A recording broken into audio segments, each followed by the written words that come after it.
agradecer desde nuestro Chaco, desde nuestra región NEA tan amada, este espíritu regional que debe fortalecernos en nuestras relaciones del día a día, pensando en el mañana y en la eternidad. Eso nos hace falta, fortalecer esos lazos afectivos y comunitarios que están, porque estamos cerca, porque tenemos puntos en común, tenemos un río en común, tenemos el aire, tenemos nuestra tierra, nuestra Pachamama,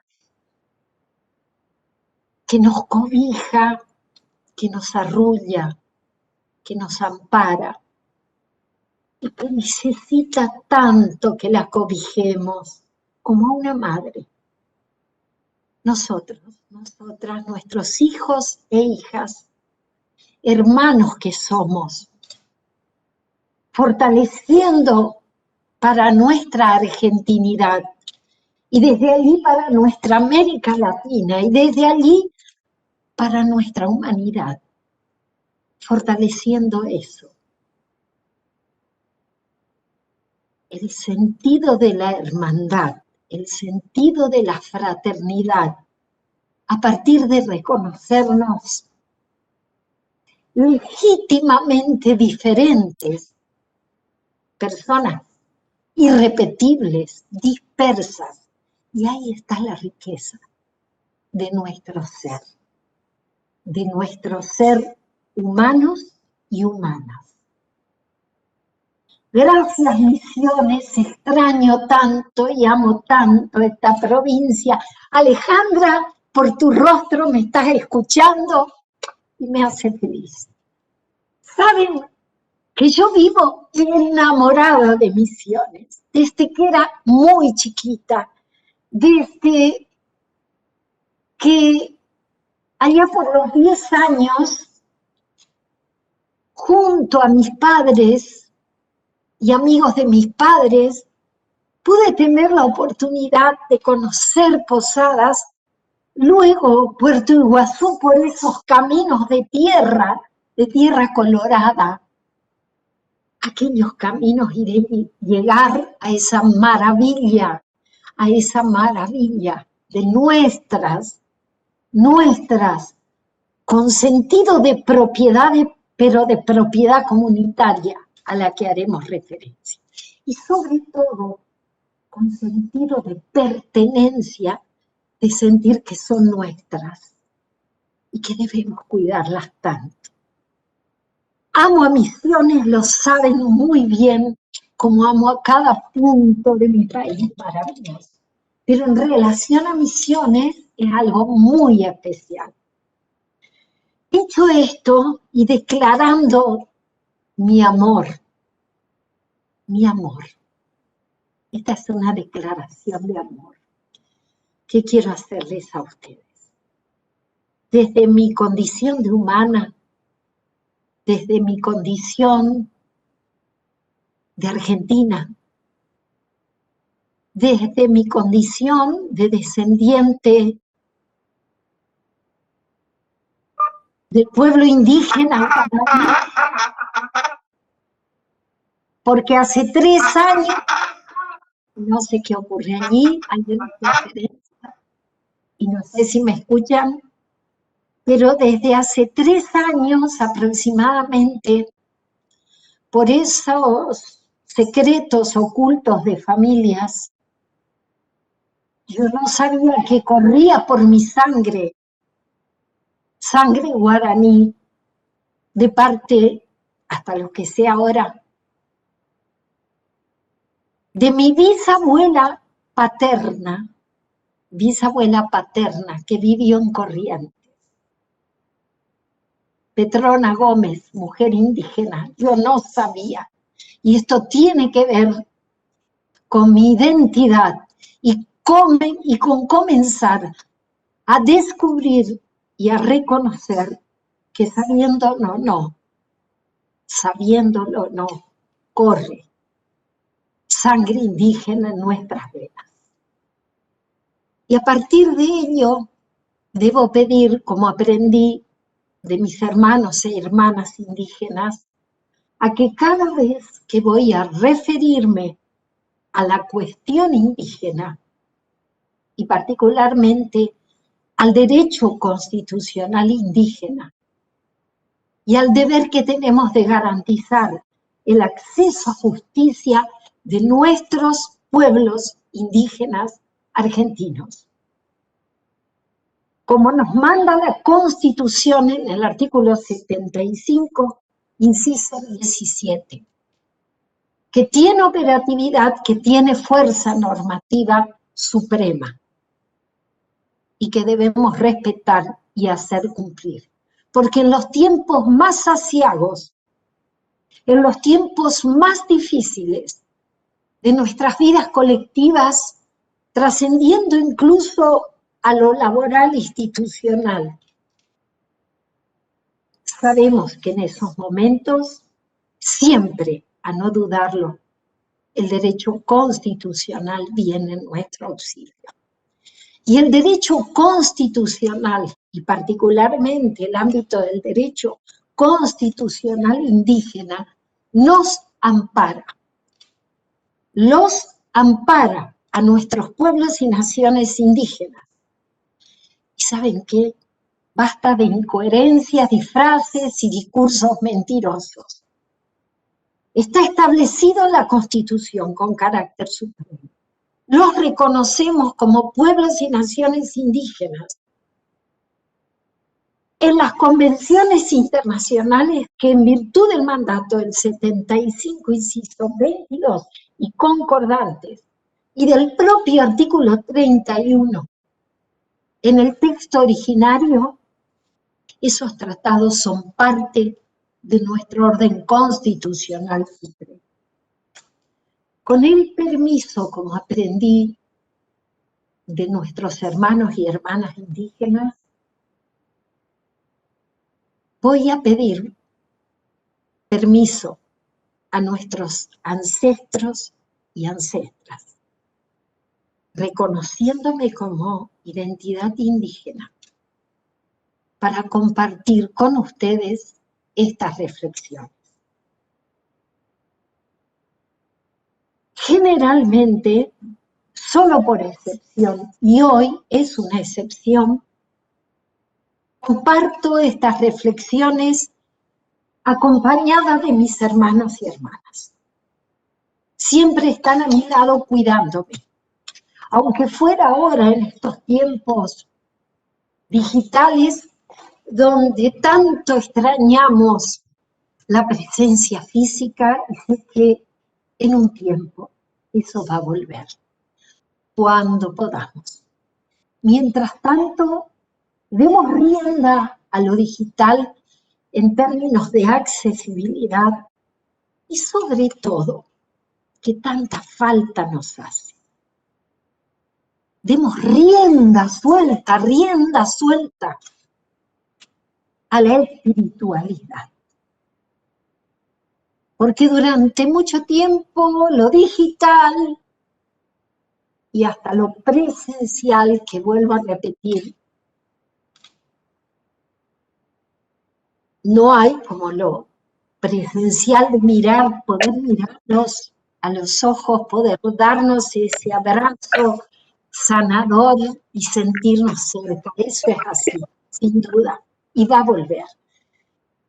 No obstante, la necesidad en la que nos colocó siglos y tiempos de dar prioridad a lo presencial, a lo tangible, en nombre del positivismo, en nombre del cientificismo, nos hizo, y además avanzar con la presión social exterior del tiempo y valorizando ese tiempo y priorizando ese tiempo cronológico, nos hizo como humanidad, hasta la pandemia, dejar de lado muchas veces lo espiritual.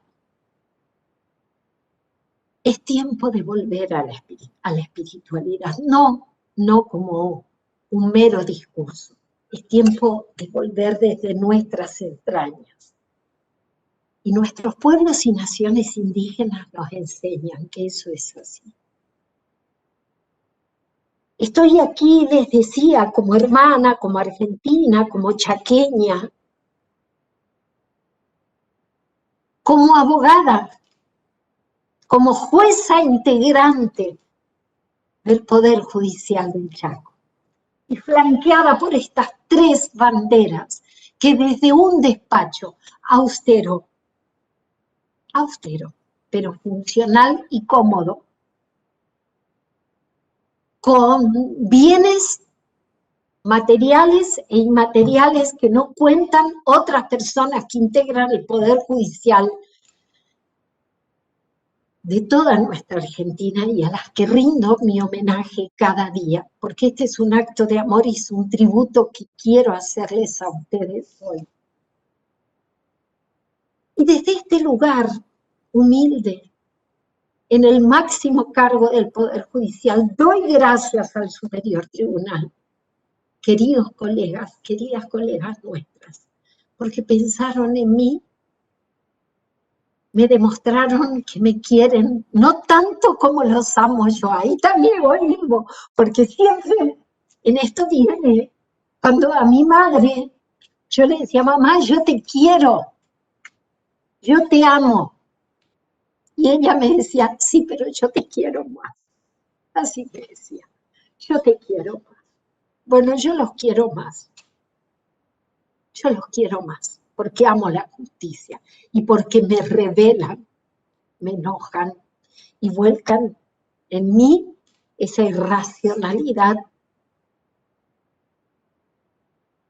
propia de las personas humanas, en el sentido de reconocer cuántas falencias tenemos y cuántas irracionalidades. Pero es bueno que esto sea así.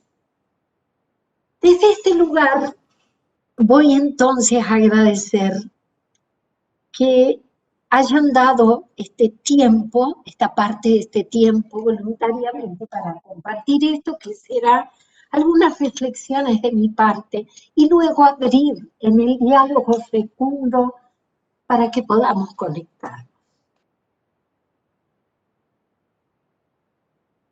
Dichas estas reflexiones,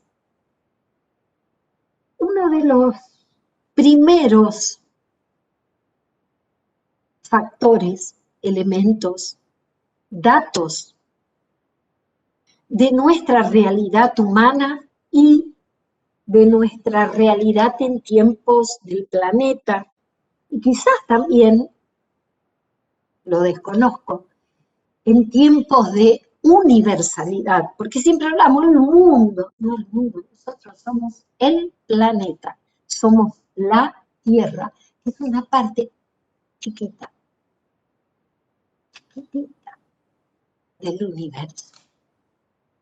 Debo referirme a lo que aprendí del valor tiempo, y lo aprendí de nuestros pueblos indígenas. Y voy a abordar el tema del tiempo vinculado a las culturas. Ustedes me invitaron a mí a participar de este encuentro vinculado justamente como talleres de interculturalidad destinados a trabajadores y trabajadoras del Poder Judicial de Misión. Este hecho que ustedes me invitaron generosamente a compartir con ustedes es histórico. Por eso elevo no solo mi gratitud, sino mi felicitación por lo que están haciendo. No es lo primero, porque ya fuimos avanzando sobre algunas reflexiones, pero un tema central que de ningún modo se va a agotar aquí, pero que espero que pueda conmocionarlas desde una perspectiva de género, como a mí me conmocionaron. Aprender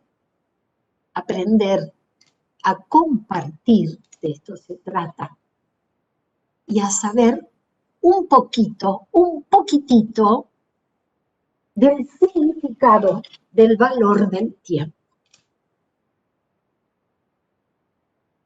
La civilización griega, que es, en términos históricos, posterior a las civilizaciones primitivas indígenas en todo el planeta, pero generalmente desde la abogacía ahora va cambiando, tenemos una tendencia a arrancar del derecho romano y el derecho griego. No. Antes estaban los primeros ancestros y ancestras. La civilización griega fue posterior, con todas sus fortalezas, avances, principios, instituciones y enseñanzas que perduran hasta nuestros días. Sin embargo, nuestros pueblos indígenas, a los que muchas veces calificamos de vulnerables grupos étnicos, pobrecitos, pobrecitas, han demostrado la fortaleza que tienen, porque hoy estamos, y hoy es uno de los grandes temas que nos convocan. Hoy la humanidad está mirando en medio de sus ignorancias. ¿Qué es esto de los pueblos indígenas? Y no ocurre solo aquí.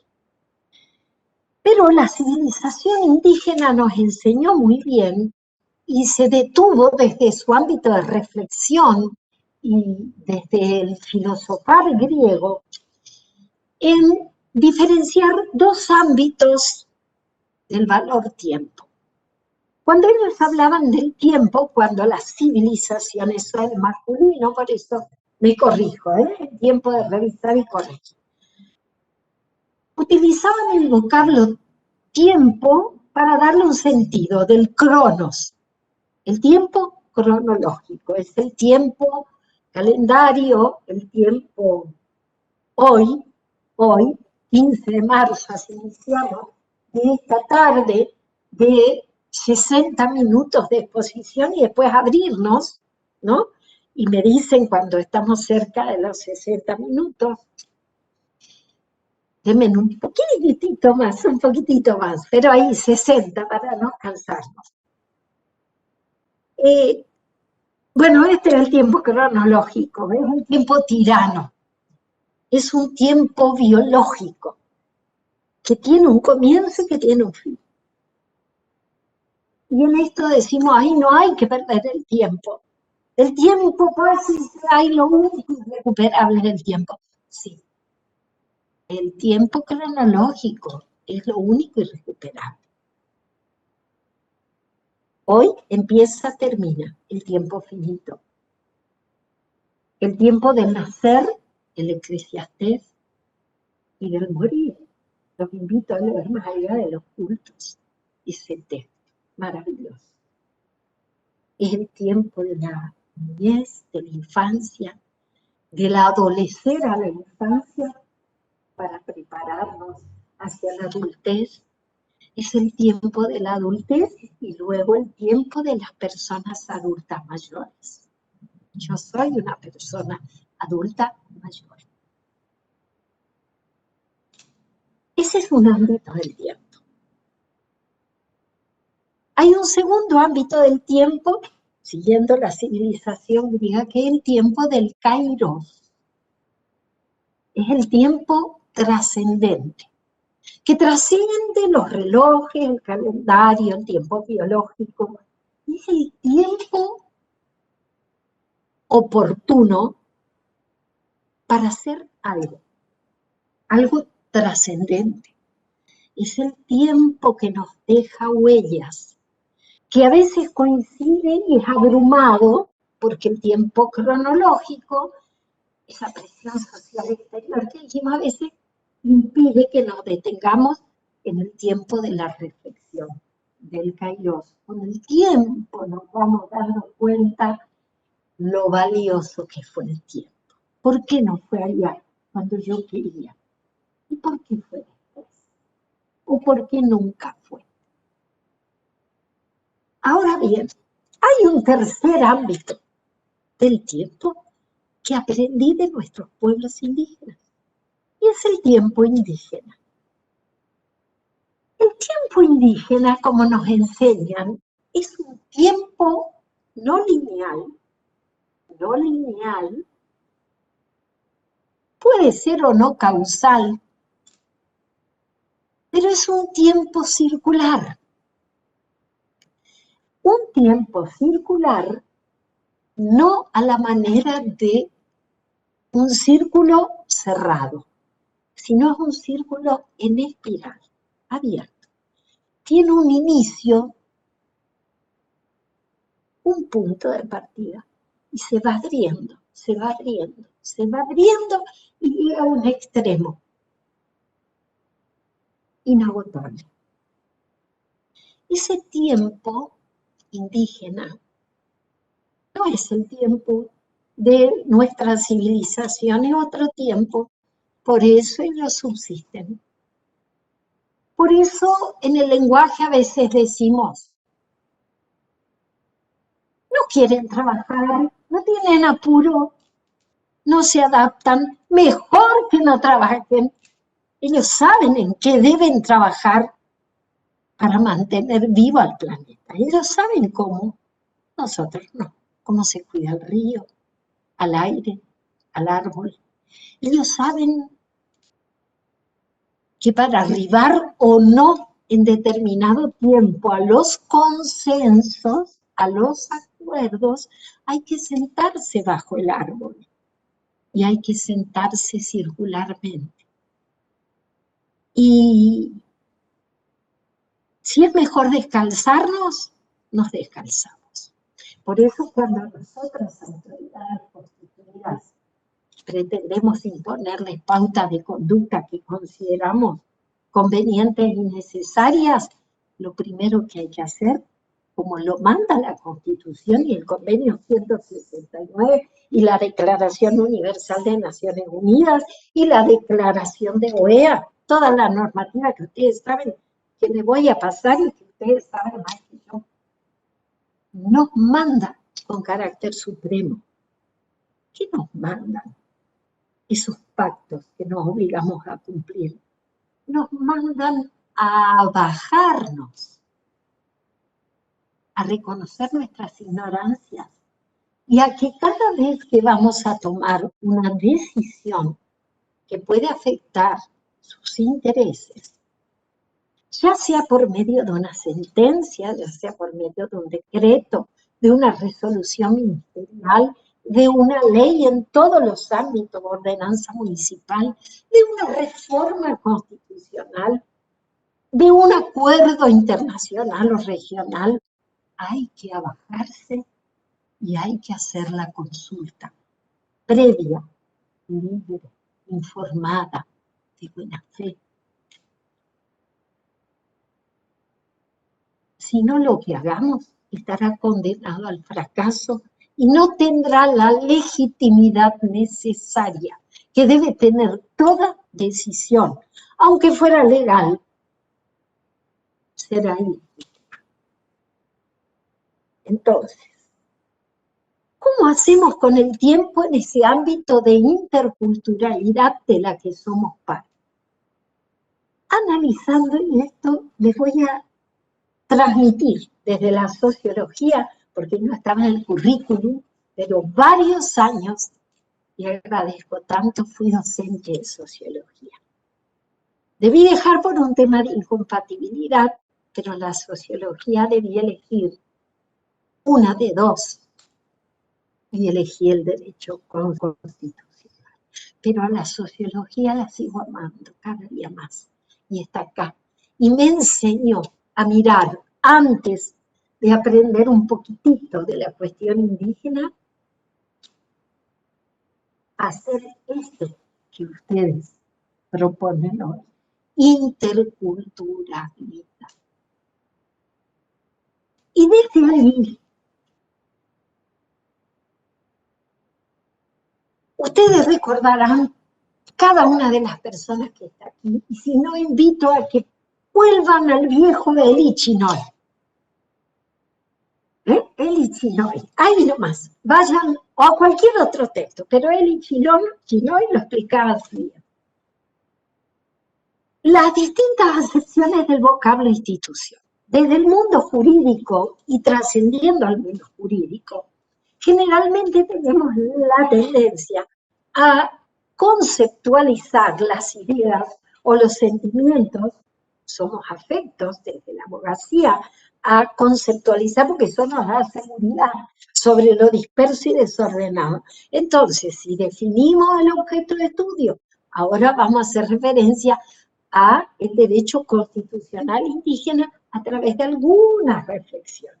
De ningún modo agotar, y estoy dispuesta a que algunas de estas reflexiones después reunirnos sin ningún costo, sin esto saben que es así, porque debo devolver lo mucho que recibo, y a estar con él, con Daniel, que estemos juntos, para que ustedes vean desde la Cátedra Libre de Derecho Constitucional Indígena cómo trabajamos.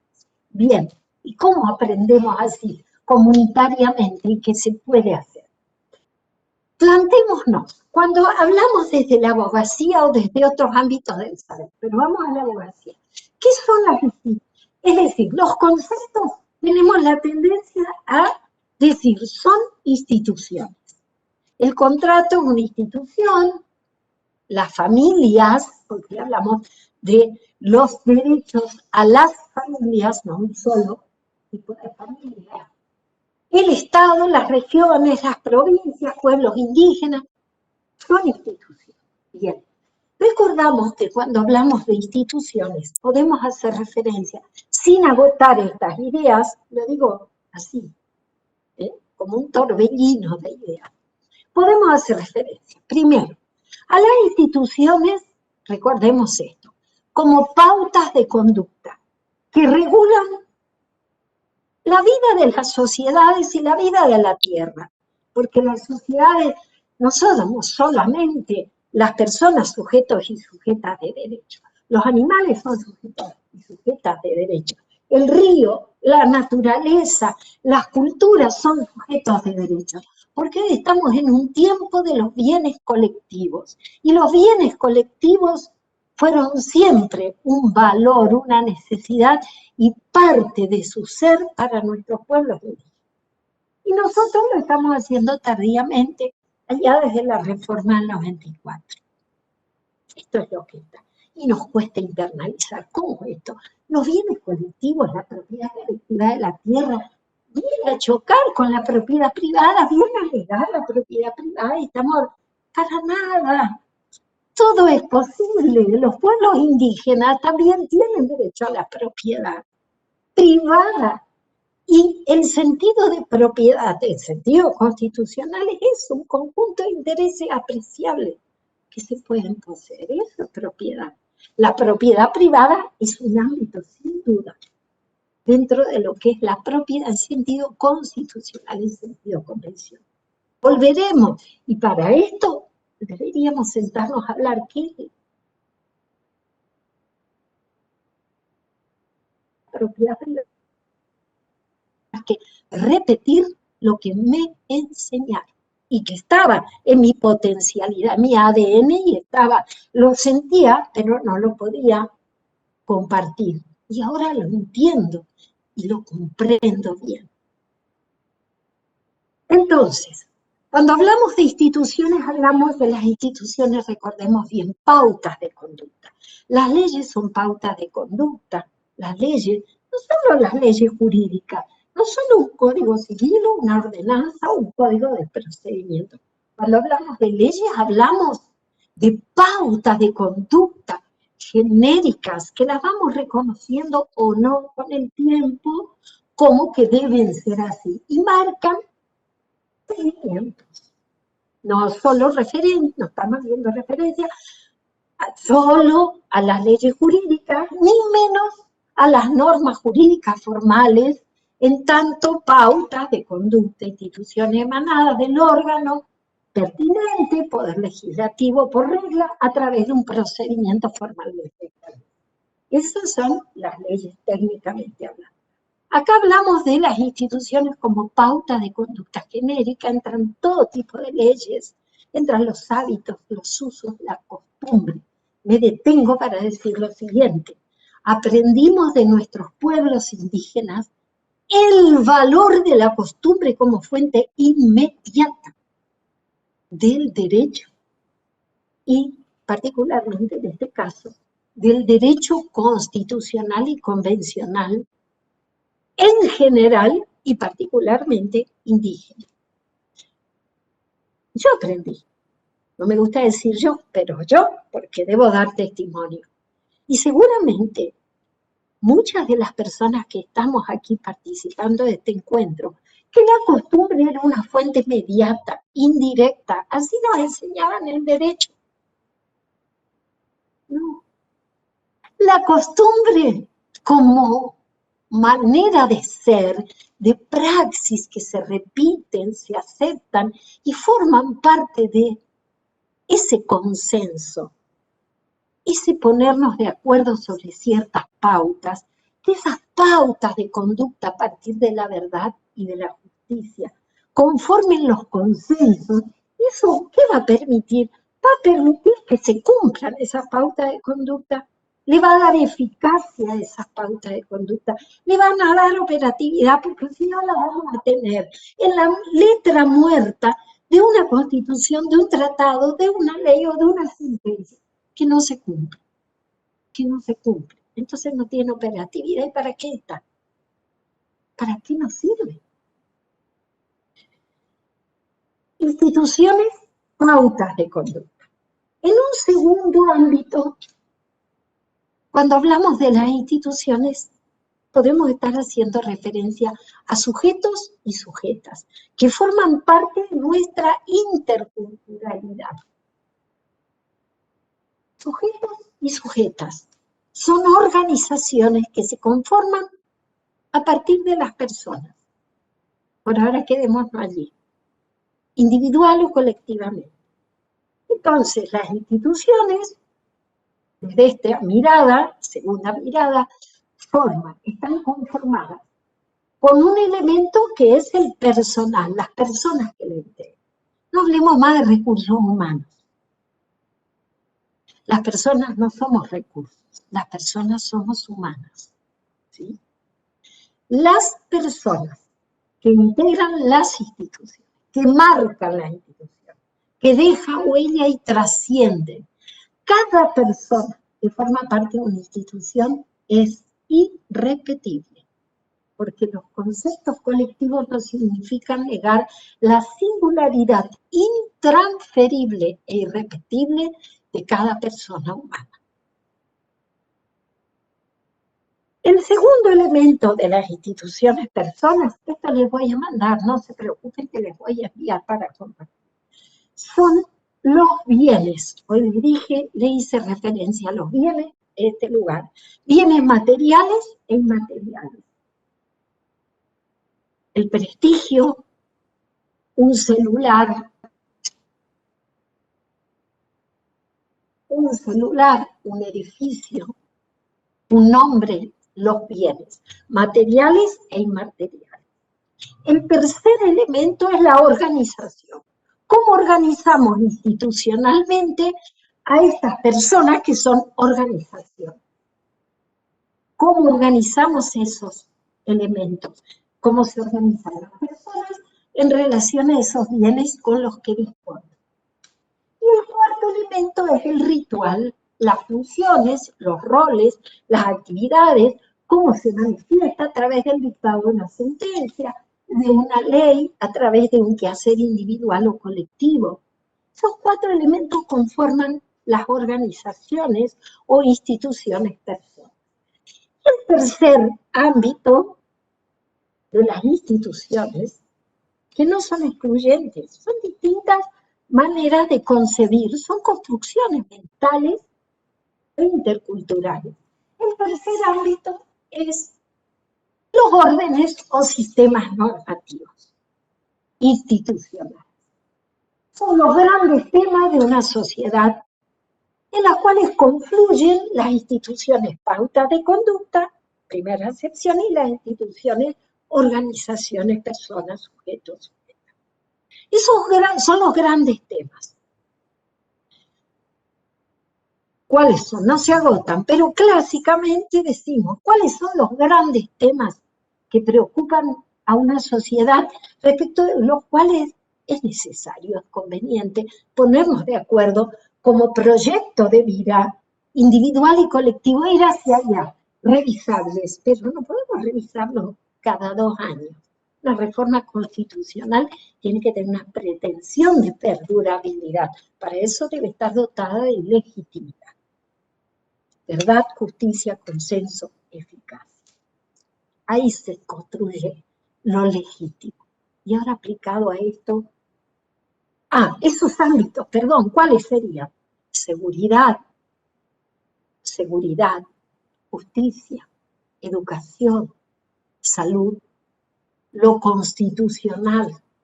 Si quieren, lo ubicamos ahí, lo indígena, no como un problema. También otra reflexión. La cuestión indígena no es un problema.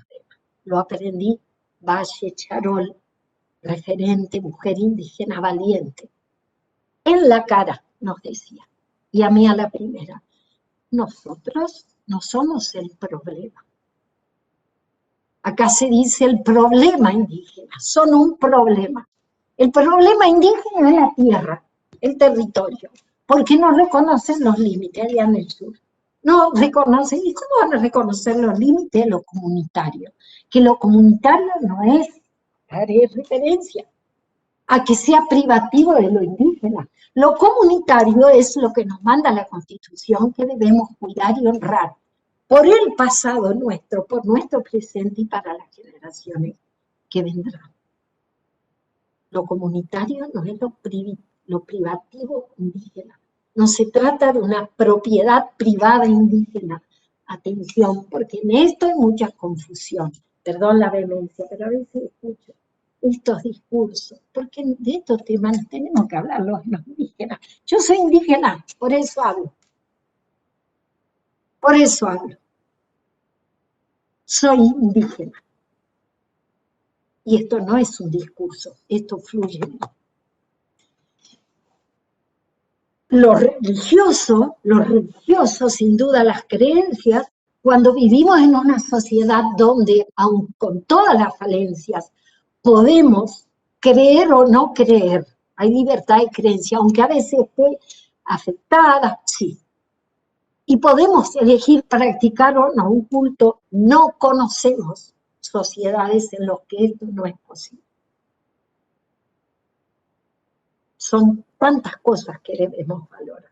Más allá de las cuestiones, muchas malas praxis que debemos revisar y en su caso erradicar si corresponde. Y el ejercicio práctico que les pido que hagan después, comunitariamente compartiéndolo, pero que sea una experiencia de vida y praxis.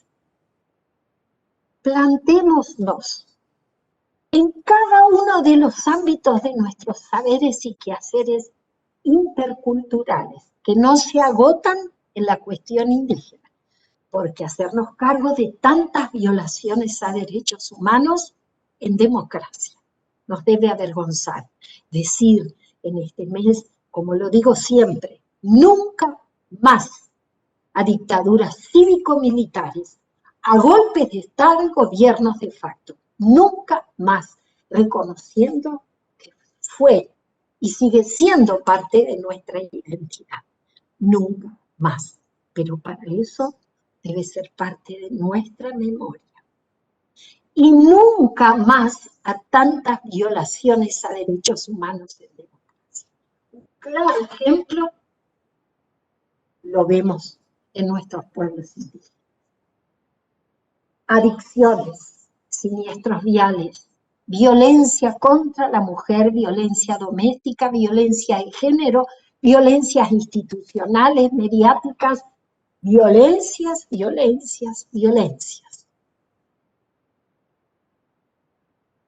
Personas que se encuentran adoleciendo yo.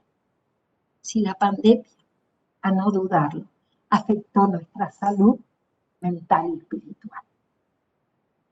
Afectaciones a derechos humanos respecto de nuestras personas adultas mayores.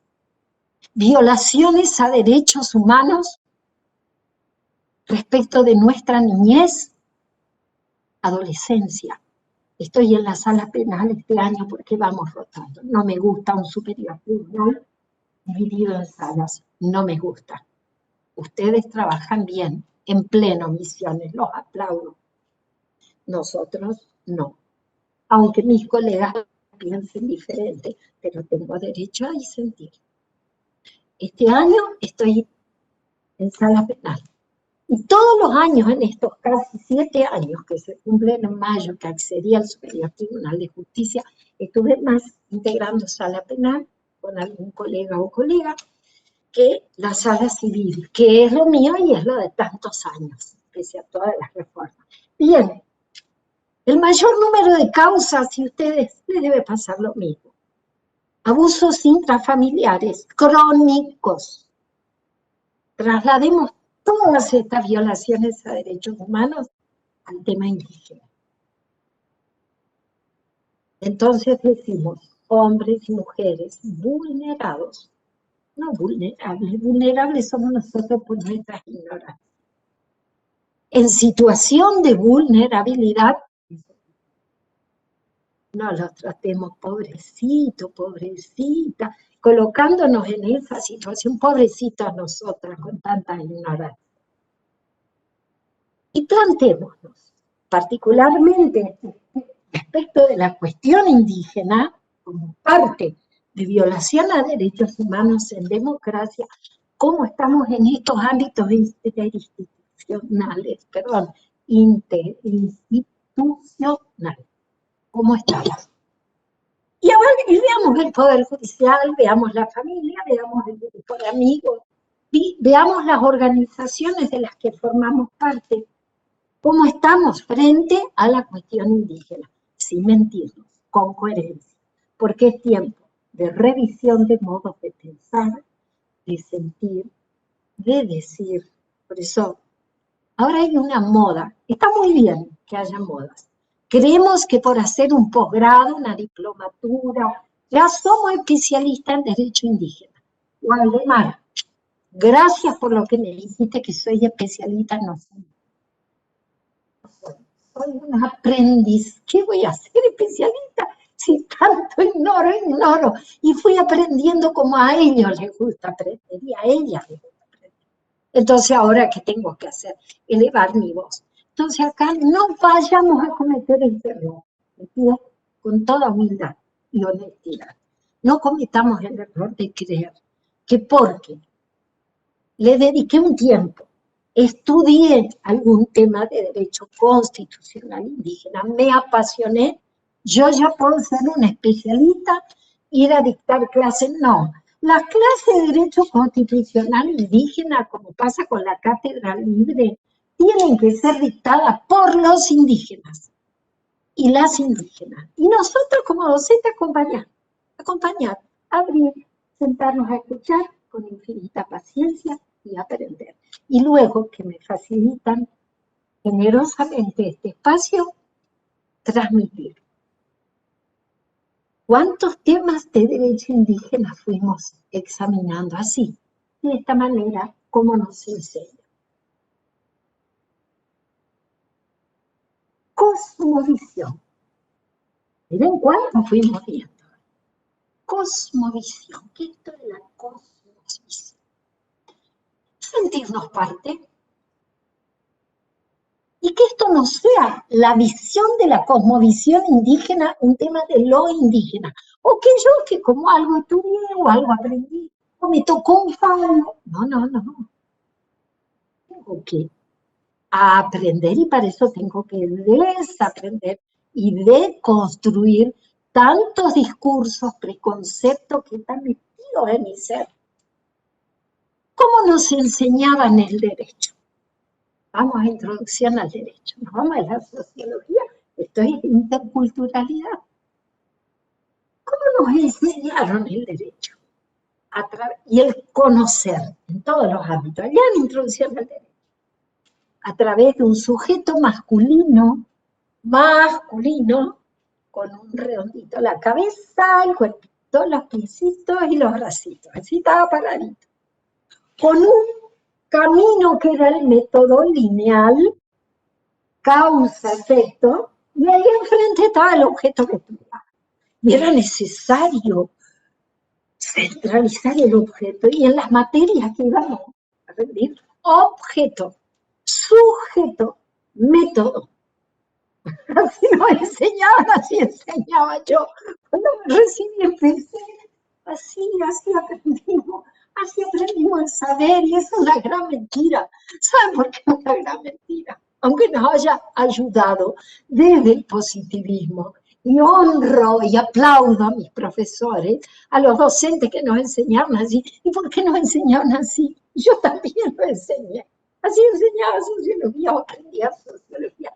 Porque así nos enseñaron. Más. Nosotros somos parte de los conocimientos, somos parte de la composición, y no está dividido los saberes, como ustedes lo dicen muy bien, interculturalidad, visión interdisciplinaria. Pero yo soy parte de eso, como cada uno de ustedes. Porque si no lo sentimos parte, no vamos a cuidar a nuestro pueblo indígena. No vamos a cuidar el árbol, el aire, no vamos a cuidar, porque no comprendemos que somos parte. Y esto es la cosmovisión indígena. Dividir. Antes, ¿se acuerdan que nos decían el derecho? Dividimos el derecho, la historia, la sociología, después avanzamos, porque era toda la visión interdisciplinaria, ¿sí? En el discurso. Pero adentro. Entonces, ¿qué veíamos? Hay un orden, ya avanzando más, un orden natural y un orden convencional. Allá, institucionalmente, lo dije. El orden convencional estaba integrado por un conjunto de disciplinas interrelacionadas, y todos con sus métodos. También avanzamos. Pero es convencional, son los acuerdos, son las pautas de conducta, y después está el orden natural. ¿Dónde está la persona humana? Parte de ese orden natural y convencional. No hay que diferenciar, o podemos por ahí algunos fines, pero a ver, las convenciones no son parte de la naturaleza, son la naturaleza. ¿Por qué tenemos que ver el derecho normativamente en una ley, en el Código Civil, en el Código Penal? No son pautas de conducta. Entonces esto, del orden natural, del orden convencional, de sentirnos parte, de amarlo, de respirarlo y de repararlo cuando lo daño. A ver, no sirve reparar. ¿Cómo reparo? Si cuando daño a la naturaleza, por ejemplo, y ya no puedo reparar, es irreparable. Y dentro de ello la concepción de tierra y territorios. Somos parte de la tierra, la Pachamama, es la madre tierra. ¿O no lo sentimos así? Claro que lo sentimos. Ahí están nuestras raíces, ¿viste el sentido de la raíz? Eso somos. ¿Cómo venimos aquí, al planeta? Llegamos desnudas. Después nos arropamos con un ropaje. Yo tengo la adicción a la ropa, quiero decirle, no me vean así, bueno, son mis luchas internas. ¿Vieron todas esas debilidades? Me quiero despojar y no puedo. Me quiero despojar de los bienes y estoy con mis apegos afectivos, históricos, espirituales. Pregunto, ¿cómo nos vamos? ¿Nos vamos a ir diferentes? Maravilloso grupo humano, ya voy terminando. Nos vamos a ir diferentes. Vamos a ir en el minuto final, aún en un minuto de inconsciencia. Estaré sola para entregarme al universo. Como vine sola. Una anécdota, para que vean cómo el tiempo es circular.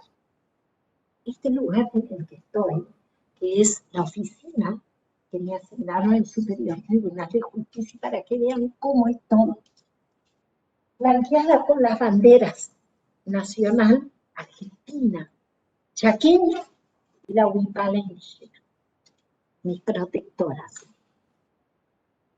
Ustedes saben que en este lugar yo nací, biológicamente, dirán, está loca, esta mujer nació allí, yo nací aquí.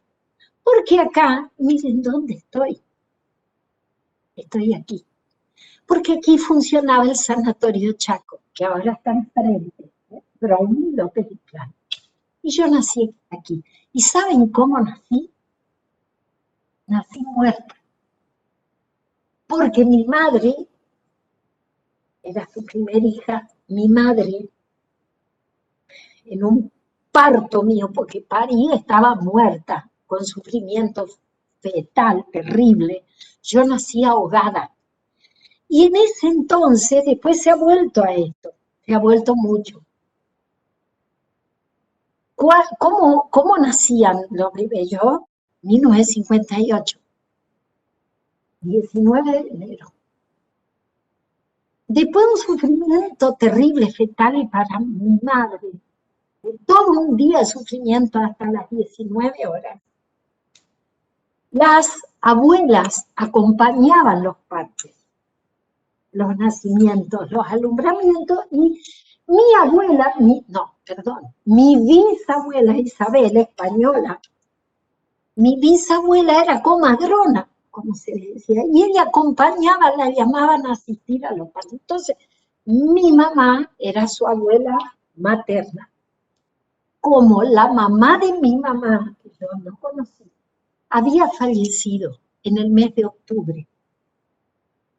Y yo nací en enero, mi mamá, imagínense, le pidió a mi abuela que esté en el parto. Y mi abuela, que era muy chiquitita, que vivía hasta los 107 años, pero no viví tanto, esos genes no, 107, y que estaba lúcida hasta el último momento. Bueno, si voy a tanto, no quiero tanto. Bueno, Dios sabrá, la providencia sabrá. Mi abuela ve que la obstetra me saca muerta y me deja en una mesada. No me deja en la mesada. Muerta. ¿Y qué hizo mi abuelita? Pues hacia mí me tomó en los brazos, en este lugar, en este edificio, y me empezó a palmear. Y me ayudó a vivir. No es casual. Y quiero contarles que allá, no quiero mentir, pero en octubre aproximadamente del 2003, 2003, en que estaba a la siesta, trabajando en un juzgado de primera instancia, homenaje a las primeras instancias, a los juzgados de trinchera. Después de haber estado 12 años de ejercicio activo de la profesión, maravillosa, que a lo mejor algún día pueda volver. En ese entonces, la jefa de mesa de entradas, maravillosa mujer, entraba con todo lo que ingresaba día a día al juzgado y yo me enteraba, mejor dicho, yo no me enteraba de lo que ingresaba y me daba los expedientes. No me enteraba después cuando llegaba, me enteraba del primer momento, había un cuadernito y también digitalmente donde íbamos asignando las causas para que se aparezca la distribución, ¿sí?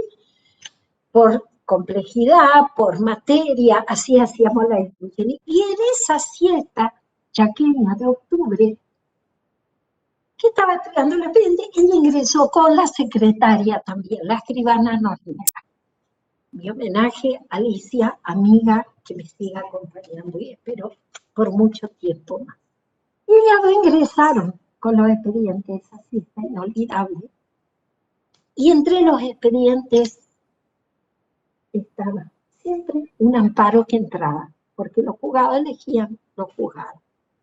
Y entre los amparos entró un amparo que les voy a pasar para que ustedes puedan tener acceso y la sentencia, que fue el primer amparo colectivo presentado por las organizaciones indígenas chaqueñas pertenecientes a los 3 pueblos Conwichi y Mocoy, donde reclamaban el derecho a la consulta previa, libre e informada que se había violado por parte de la legislatura chaqueña.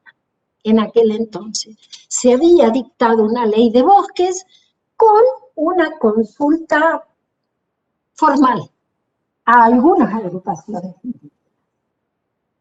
sin haberse bajado a consultar. Cuando tomé entre mis manos ese amparo colectivo, que a veces los chicos venían cansados con los amparos, tomé y dije, ¿y esto? Firmado por un abogado, el doctor Julio García, abogado de ejercicio de la profesión, yo ni lo conocía, y había trabajado en ese amparo colectivo.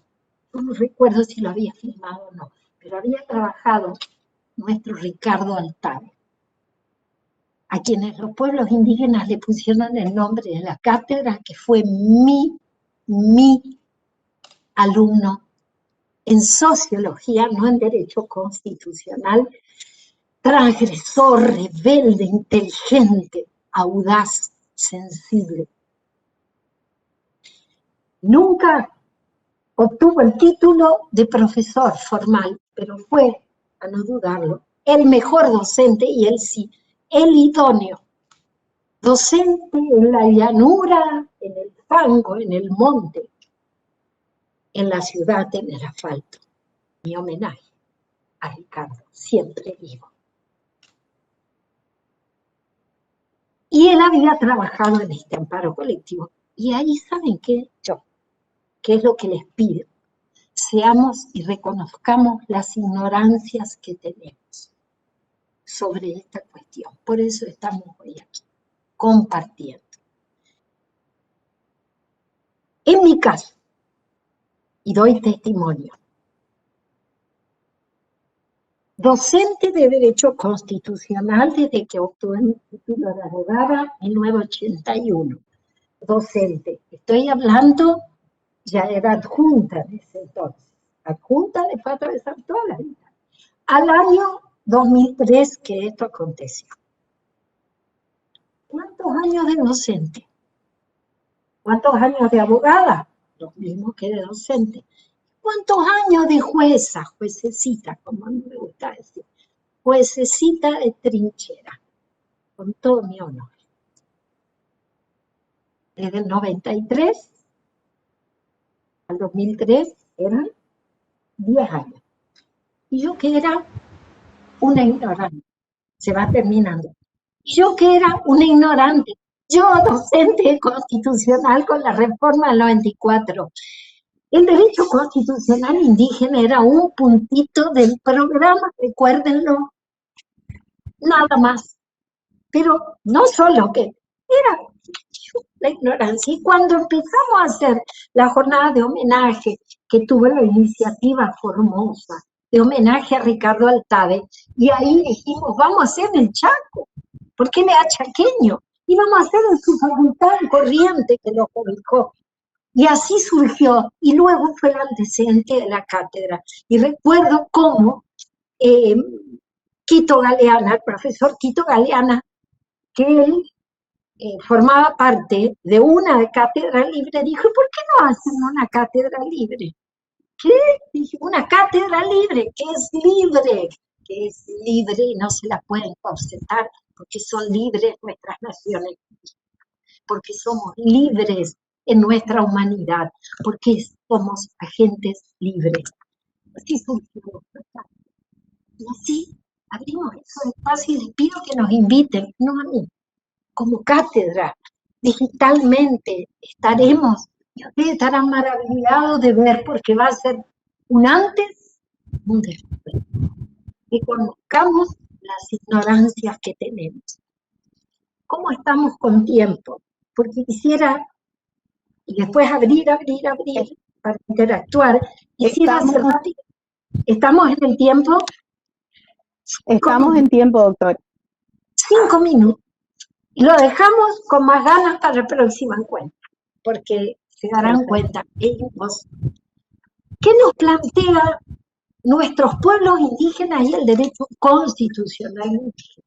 Porque el dar testimonio, el compartir vivencias, eso es parte del derecho constitucional indígena. Nuevas relaciones de poder. Atención para el próximo encuentro.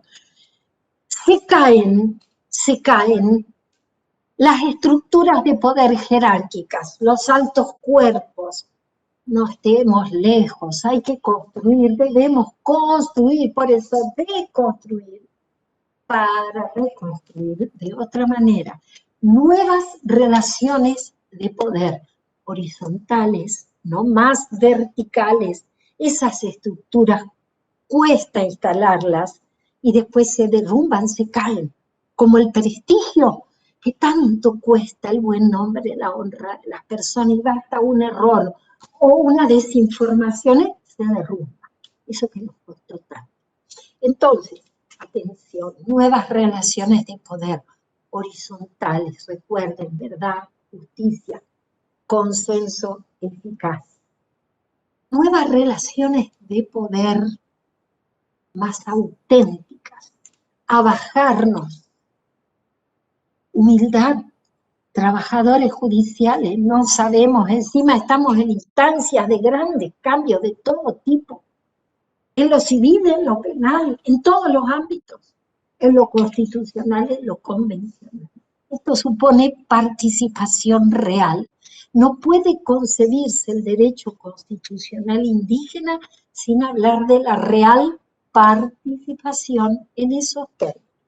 Y uno de esos ámbitos, no el único, es el derecho a la consulta previa, libre, informada, y al consentimiento. No me quedo con la consulta. Y atención, no le tenemos que decir nosotros cómo quieren y cómo debe hacerse la consulta. Los pueblos, las organizaciones sociales nos tienen que decir a nosotros y a nosotras cómo quieren que se los consulte.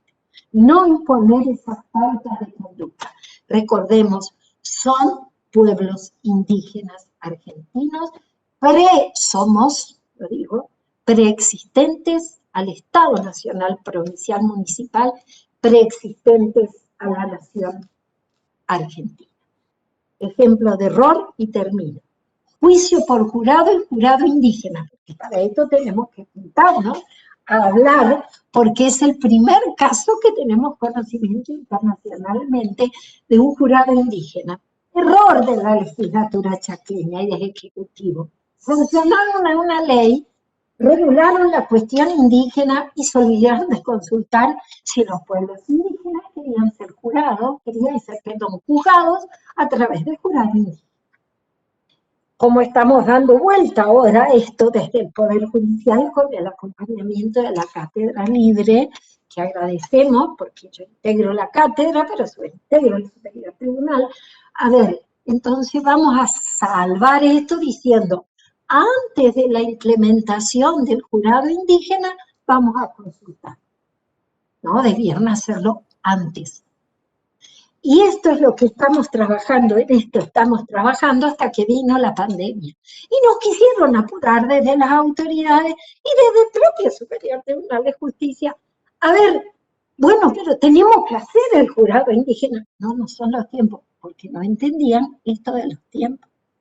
Entonces, la pandemia nos inmovilizó y teníamos ya pensado, hicimos las instancias para explicarles en qué consistía esos pasos, alcanzamos, no totalmente, y ahora estábamos en las instancias de empezar a conformar las asambleas, pero parece que a bajarse y sentarse, y no lo podemos hacer. Entonces, ¿qué le dije? A las autoridades, a los jueces del Superior Tribunal y demás, no los apuren. ¿Por qué los van a apurar? Ellos van a saber cuándo quieren. Mientras tanto, paciencia y a esperar. Bueno, aquí estoy. A ver, no podía dejar de trascender sobre el tiempo cronológico, Alejandro. Porque si yo rompí el tiempo cronológico, entonces no estaba representando bien a nuestros pueblos. Cuando nos juntamos, que la le decimos, bueno, yo la les aviso así, me digo, bueno, Eli, Florencia, organicémonos. Tenemos una hora de tiempo digital, una hora de tiempo cronológico. Haz lo que quiera, pero ustedes saben que tenemos una hora, no tenemos más. Ustedes saben, creen que les preocupa. Ustedes saben que es imposible agotar los temas. Entonces son libres, entonces, ahora, corten cuando quieran, pues nosotros no tenemos apuro. No. Bueno, yo no tenía hoy apuro, porque era mi deber honrar y elevar mi voz por quienes quizás no tienen la posibilidad. Pero ustedes generosamente sé que los van a convocar para que yo pueda en ese instante decirles, bueno, aquí estamos, nuestro amor, y ellos avanzan, y ellas avanzan. Y les aseguro, va a ser un antes y un después. Gracias, Ñachek.